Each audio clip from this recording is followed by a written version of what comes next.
Radio Vissou. Votre web radio locale. Eh bien, j'ai le plaisir d'être en compagnie d'une auteure d'un ouvrage pour enfants et ce qu'il faut signaler, c'est que cette personne habite à Vissou. C'est la première fois que j'ai une invitée écrivain qui habite à Vissou. Sylvia Rouffet-Véronique, bonjour. Vous venez de publier Maïna et le coquillage magique. Alors cet ouvrage est illustré, on parlera de l'illustratrice après. Cet ouvrage se passe à Tahiti, je crois que ce n'est pas un hasard. Non, bonjour. Non, puisque j'ai de la famille à Tahiti et de ce fait, j'y ai fait de nombreux séjours. Donc, j'ai choisi de camper ma première héroïne, puisque c'est mon premier roman jeunesse à Tahiti, au XVIIIe siècle. Oui, on est vers 1800 à peu près. Oui, tout à fait. Et donc, cette jeune fille qui s'appelle Maïna, on va la découvrir dans sa vie quotidienne, dans sa vie amoureuse également. Oui. Enfin, on ne va pas trop tout dévoiler, bien évidemment. Mais cela nous donne l'occasion d'ailleurs de parler un petit peu de la vie, non seulement de Maïna, mais un petit peu de ce qui se passe à Tahiti, des traditions, ça on va en parler également. Mais le plus simple, c'est peut-être que déjà vous nous lisiez l'introduction de votre ouvrage, si vous le voulez bien. Oui. Comme ça va nous permettre de trouver un petit peu le contexte. Oui. Alors tout à fait. Donc l'introduction s'appelle Nana. Un beau jour, sur l'île de Tahiti, un bébé apparut chez Nana, une vieille femme, jusque-là solitaire. « Mais d'où vient cet enfant ? Où est sa maman ? » demandèrent les voisins. Tout en massant le nouveau-né avec de l'huile parfumée, Nana souriait et répondit avec un air malicieux. « Cet enfant est un cadeau des dieux, et je vais en prendre soin comme si c'était la chair de ma chair. » Puis, l'enveloppant dans un lange de tapas blanc, Nana ajouta « C'est une petite fille qui s'appelle Maïna, et désormais, je suis sa grand-mère. » En disant ces mots, Naïna referma ses lèvres sur une petite pierre noire du volcan, et le nouveau-né dans ses bras, elle gravit la montagne jusqu'à un endroit sacré, le marais du dieu Oro, pour y déposer la petite pierre noire. Plus personne ne posa de questions. Ainsi fut scellé le secret de la naissance de Maïna. Au fil du temps, le secret devint un mystère, et le mystère devint un tabou que tout le monde respecta, y compris Maïna. Tahiti, 1793. Eh bien, ça donne envie de connaître la suite, mais la suite, il faut acheter le livre, bien évidemment, pour la découvrir. Alors, d'ailleurs, tout de suite, parlons-en. Ce livre, vous l'avez auto-édité, en quelque sorte. Alors, je l'ai auto-édité. J'ai cependant tout de suite été en lien avec un éditeur de Tahiti à qui je l'ai soumis l'année dernière, qui a tout de suite été emballé et nous avons travaillé ensemble 6 mois et on n'a pas abouti l'édition, c'est les éditions des Mers Australes, mais ils m'ont beaucoup aidé, ils m'ont fait des remarques et donc j'en ai tenu compte et en voici le texte fini. Alors on peut le commander sur Amazon, je crois. Sur Amazon pour l'instant, et là je suis en train de préparer la version numérique, e-book, qui sera beaucoup plus accessible justement. Oui, parce pour que le Tahiti. prix actuel est à l'approche des fêtes, c'est une très bonne idée. Le prix actuel est de 38,50 €. Voilà, il est vraiment calculé presque au coût d'impression, puisqu'il fait 218 pages et il est entièrement illustré. Alors, pour les personnes qui n'écoutent pas cette émission, mais qui la voient sur YouTube, nous allons montrer donc la couverture de cet ouvrage. Alors, rappelons à ceux qui écoutent simplement la version audio qu'il y a la page YouTube de notre station de Radio Vissou. Donc, ils pourront trouver cette émission illustrée par cet ouvrage. Merci Yves à la technique. Car j'ai oublié de préciser que, comme pour toutes mes émissions, c'est Yves qui assure la technique. Donc, Maïna elle va grandir. Elle va grandir et elle va être amenée... la vie va l'amener à se poser des questions sur ses origines. Maïna donc, est devenue bien sûr une très belle jeune femme, très robuste, et qui se consacre à la fabrication du tapa. Alors, qu'est-ce que le tapa ? Alors, le tapa est une étoffe végétale que les Polynésiens, depuis des milliers d'années, fabriquent à partir de différents arbres, avec un battoir et une enclume. Pour ceux voyant la version, dirons-nous, visuelle, tout à fait, je recherche mes mots. Voici un tapa et voici ce fameux battoir. Ça peut servir pour les dames lorsque les maris rentrent ivres dans la nuit, éventuellement. Cela doit arriver à Tahiti comme partout ailleurs. Et vous avez apporté également un très très bel objet, alors que nous allons mettre dans le bon sens, s'il vous plaît. Par là. Voilà, c'est un tapa que mon neveu Teiva m'a offert. Un tapa qui, je pense, a plus de 100 ans, donc qui est doublé. Et donc, voilà, on les décorait, bien sûr, avec des motifs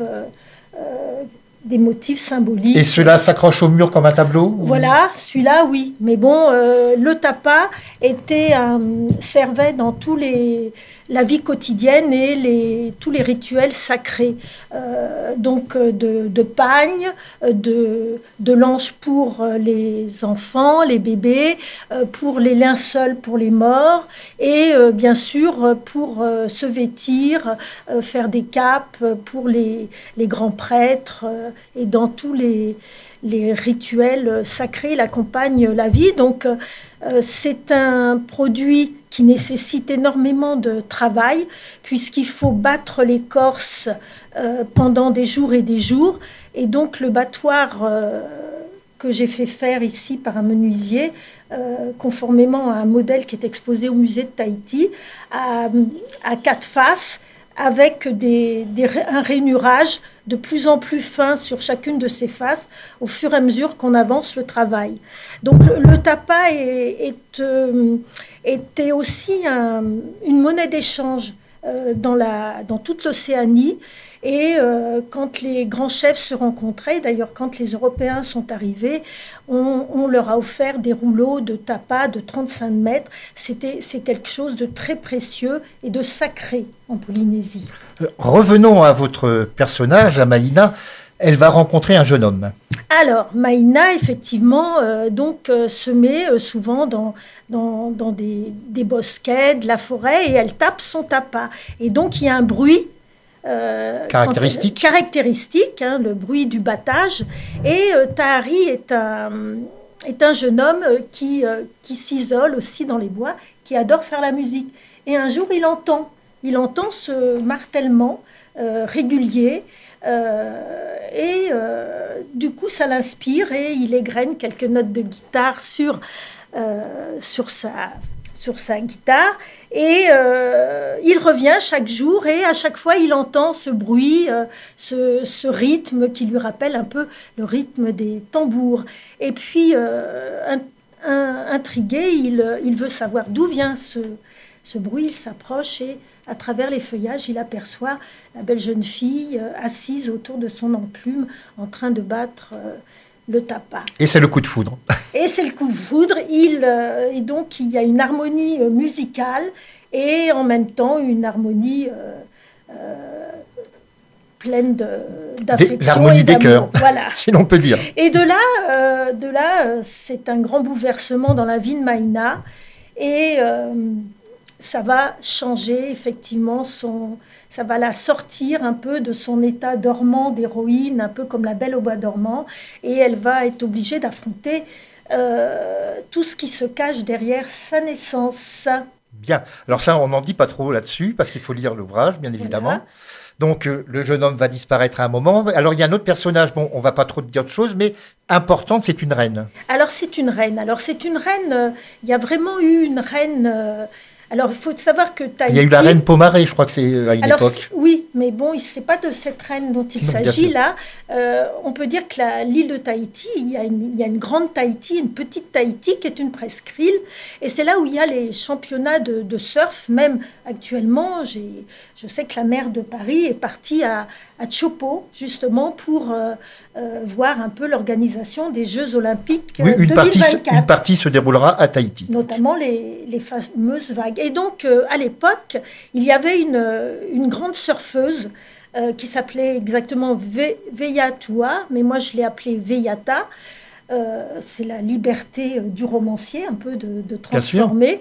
Et donc, cette reine des surfeuses assure est reine parce qu'elle elle n'a pas de rival au niveau de la pratique du surf. Parce que ce que j'ai trouvé très amusant et très intéressant, c'est que le surf est né à Tahiti, pas trop à Hawaï, bien que Hawaï ait pris un peu le leadership là-dessus, mais les premiers Européens qui arrivaient ont vu tous ces Tahitiens surfer sur des moitiés d'arbres, des planches ou sur leurs pirogues, et aller comme ça au risque de se fracasser sur le corail, surfer sur les immenses vagues. Et on organisait dans les temps anciens des compétitions, et celui qui sortait vainqueur avait des promotions au niveau de la classe sociale, la classe sociale, parce qu'il y avait des classes un peu sociales dans le très compartimentées. Oui, dans l'organisation ancienne, et notamment les reines et les rois de Chopo étaient départagés de cette façon. Donc cette reine Veyata et sans cesse, en plus c'est une femme, donc il y a quand même une prédominance des hommes dans cette pratique, même encore maintenant. Cette reine se sent en danger, puisqu'encore une fois, elle est défiée par les hommes de son royaume pour un challenge sur les vagues. Donc elle va aller trouver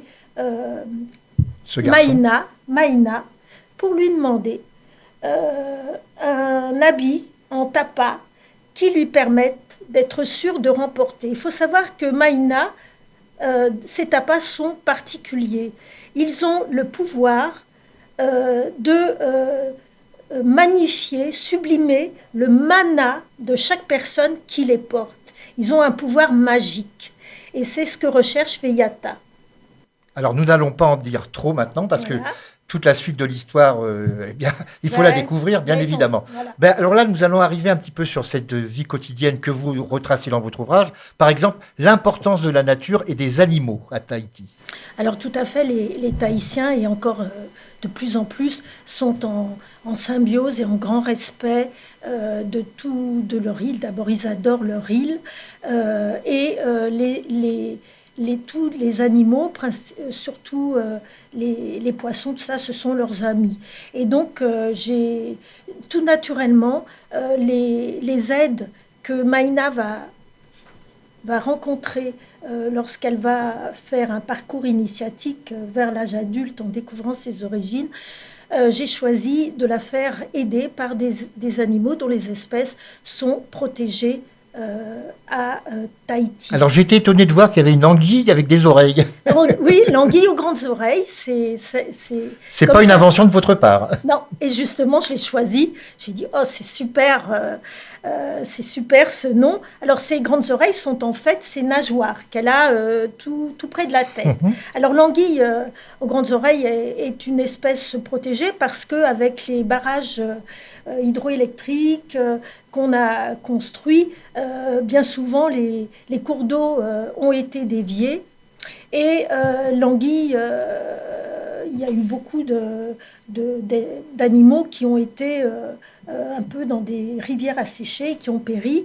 Et donc là, il y a vraiment un gros effort qui est fait pour les protéger par des études, etc. Parce que l'anguille est un animal très important puisqu'il est symbole de fertilité et notamment de purification. L'anguille, pour les Tahitiens, purifie les eaux des cascades. Donc c'est très important.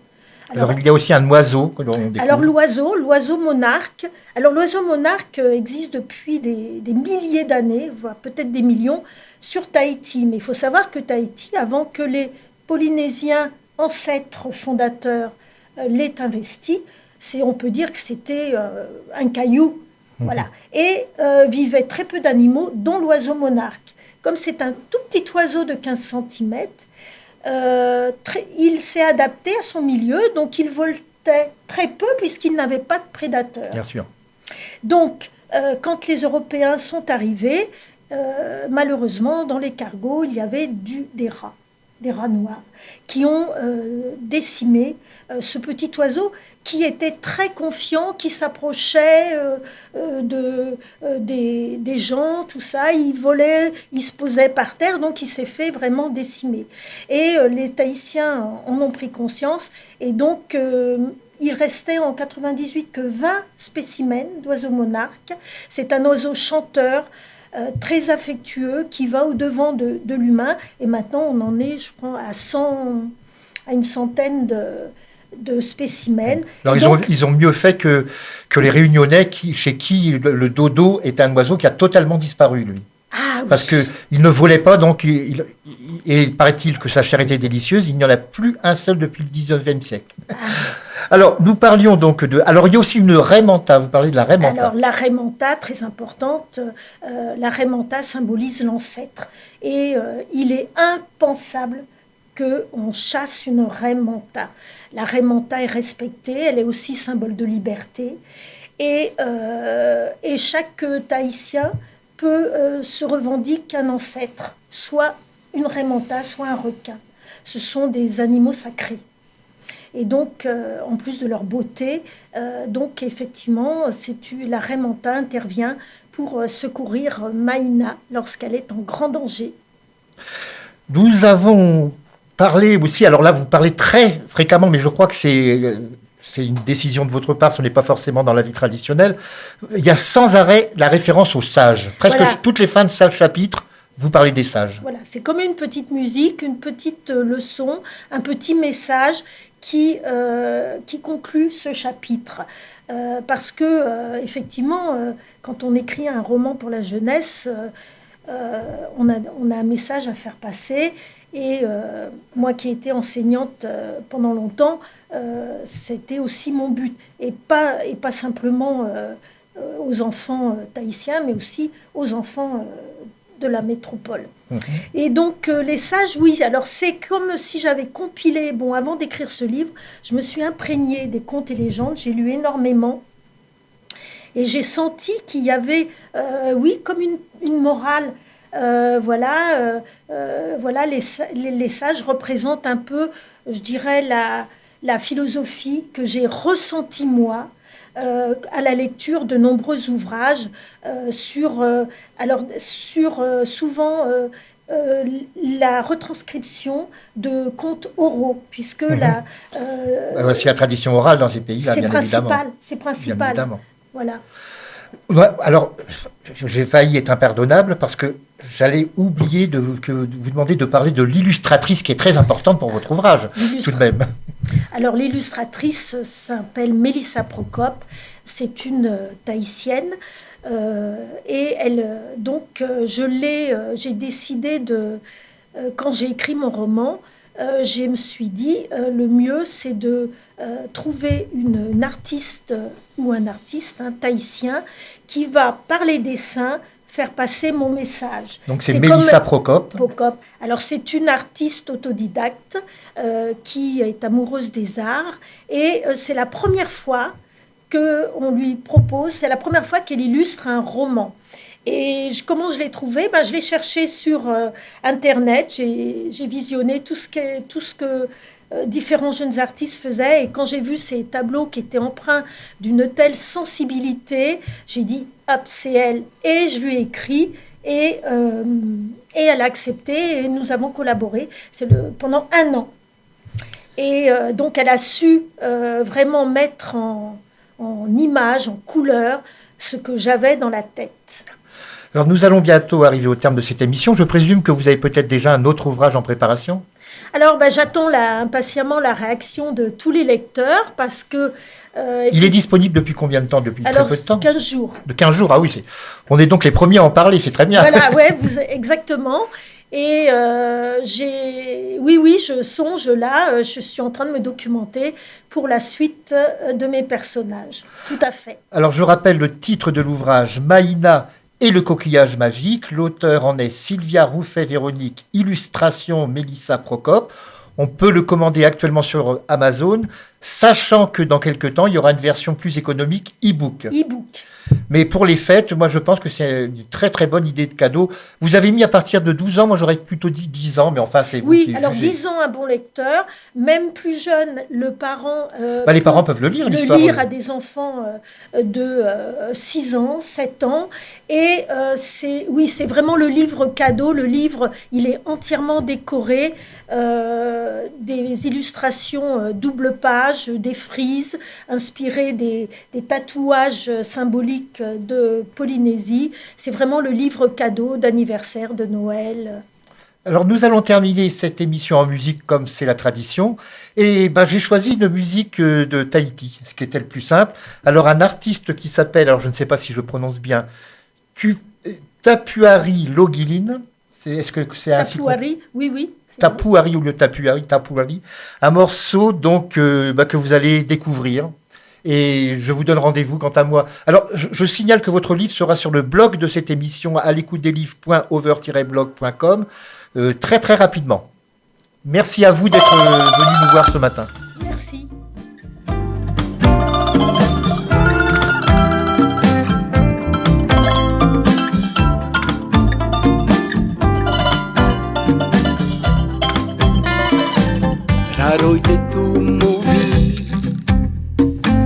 Karavarava toutino e arueneia e una tema una tura uva iva ima te mata I haumarue inika ya oe Tahiti Tahiti no amai e hupeo te here Tahiti no amai aue te no ano ae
Radio Vissou. Téléchargez l'application sur votre mobile. Téléchargez l'application sur votre mobile.